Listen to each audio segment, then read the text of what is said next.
Video games are the best way to become the hero or villain of your dreams, and while usually you get punished for being evil, in Fallout 3, it pays to be a war criminal. Hundreds of people reside in the city of Megaton, casually living each day with an undetonated nuke lying around. You can do the right thing and disarm this bomb, but across the desert is a rich guy named Alistair Tenpenny who wants you to detonate it because it ruins his balcony view. I guess if you obliterate an entire town of innocents, do it for a rich guy because you get a luxury suite and 1,000 bottle caps for your crimes. And he's not the only wealthy guy you could profit from. In The Sims, you could create the perfect life, including falling in love and getting married to someone well off.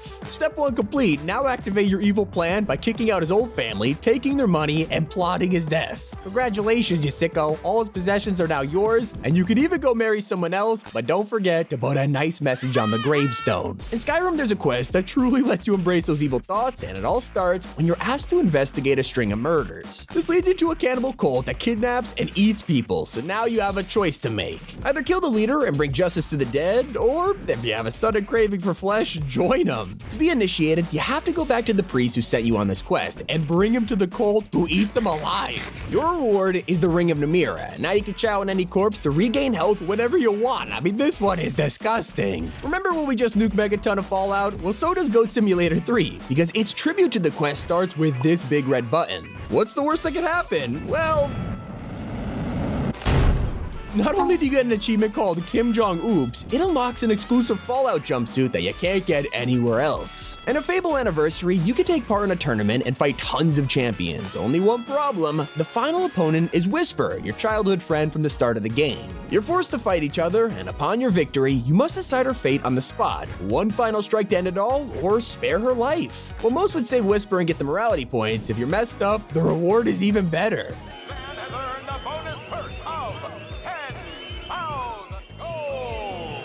And that's just like The Witcher 3, where the final mission in Hearts of Stones gives you a difficult choice. One of the main characters is locked in a soul contract with a mysterious person known as Gaunter O'Dean. This guy kills people for fun, has strange powers, and his name spells out G-O-D, so he's clearly not a human. The obvious choice is to save your friend from this deal, but for some reason, you could choose to help the demon instead, killing Olgierd and taking his soul. For your work, O'Dean offers you a ton of rewards, with one of them being an infinite bottle of vodka. And I know it sounds like a joke, but it makes some of the best potions in the game.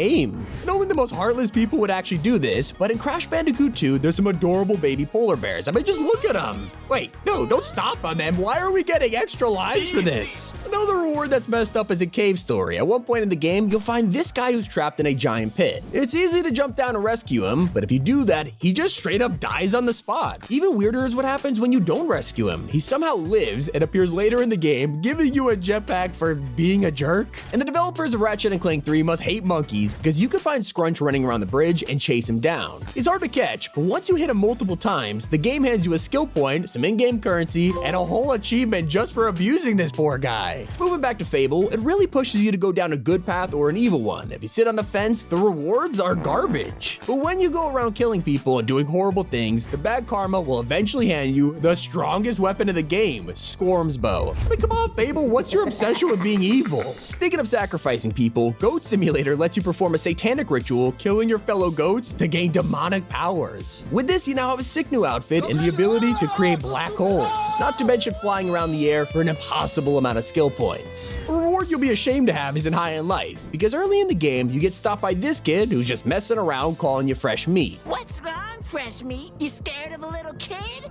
Yeah, I'm a little kid, look at me. Adorable, but hey, you're the guy holding a gun, so obviously there's some temptation there. But even your gun will desperately tell you not to do it. Whoa, what are you doing? Come on, he's just a kid. Don't shoot him. In most games, you're only allowed to shoot adults, so when you gun down poor Slumsley, an achievement will pop up to remind you of that fact. But that's nothing compared to Doom's secret arcade machine that encourages you to be a total jerk. It's called Super Turbo Turkey Puncher, and that's exactly what the game is, just endless turkey bashing. Only psychos would sit here and do this endlessly. Do you really need a high score? Well, the developers of the game will email every evil player who does this with a message shaming you for punching turkeys. And I guess feels bad, but then you get an achievement, which is all that matters to some people. Sometimes the rewards just outweigh the shame, and it's definitely like that in Infamous. Sure, you could choose to be good and get a better ending, but if you go down the evil path, it unlocks way better powers, and you could go around causing mass destruction. Not only are they stronger, but it just makes the game 10 times more fun. Harry Potter's most infamous curse is a spell of Avada Kedavra. It instantly kills anyone it touches, and that's why it's forbidden. But in Hogwarts Legacy, you could go down the evil path and learn this magic for yourself, with all the forbidden curses locked behind this evil route. It just makes the game way easier and arguably more fun. At one point in Arkham City, you can play the Catwoman DLC, which gives you the chance to be someone other than Batman. But the real twist is when his fate gets put in your hands. You can rescue him or leave him to get expensive jewelry, and the right thing to do would be saving a life, but anyone who loves free stuff gets a secret ending where they walk out and complete the game right there. In Overlord, you also get better items for bad karma, but when you have the lives of innocent peasants in your hands, being good does absolutely nothing. You don't even get a reward, whereas slaughtering them pays you a bunch of gold and points for more evil abilities. And I can't lie, everyone who plays Red Dead Redemption has at one point tried to run someone over with a train, okay? No need to stand on the high horse. Pretty difficult in the sequel, but the original literally has a button to tie people to the tracks. You're never encouraged to do this, so it's a pretty big judge of character when they get brutally murdered. Kinda worth it though, because now you've earned the Dastardly Achievement.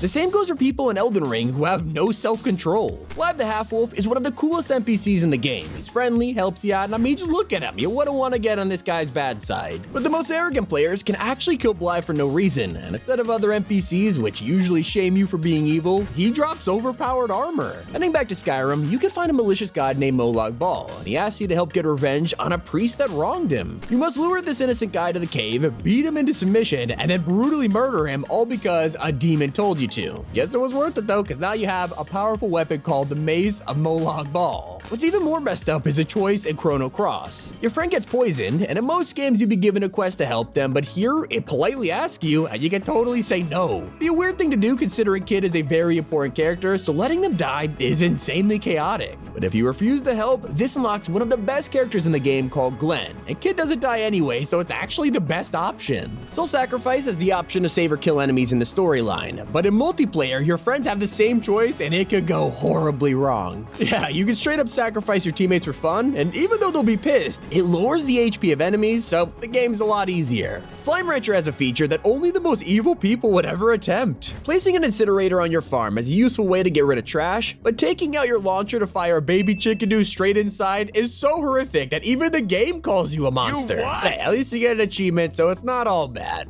The craziest types of decisions are those you would never expect to make. In a Fallout 3 Broken Steel, the final quest asks you to fire missiles at the bad guys you've been fighting the entire time. There is like 4 other options for these rockets to go, and one of those will kill the allies you've been working with for no reason. It's the only time this is ever possible, so of course the morbidly curious players will press it, and in the rubble of your fallen allies, you'll find the best gun in the game. Somewhere you'd never expect to be evil is a Spider-Man game, but in Web of Shadows, there's a black symbiote path that gives you an exclusive suit. If you keep upgrading it, this unlocks one of the coolest powers in the game, the human skateboard, letting you slide people and enemies like a bowling ball. Lesson learned, do bad things, you get nice rewards. Hope you all enjoyed. It's been Tommy, and keep it here on Top 5 Gaming.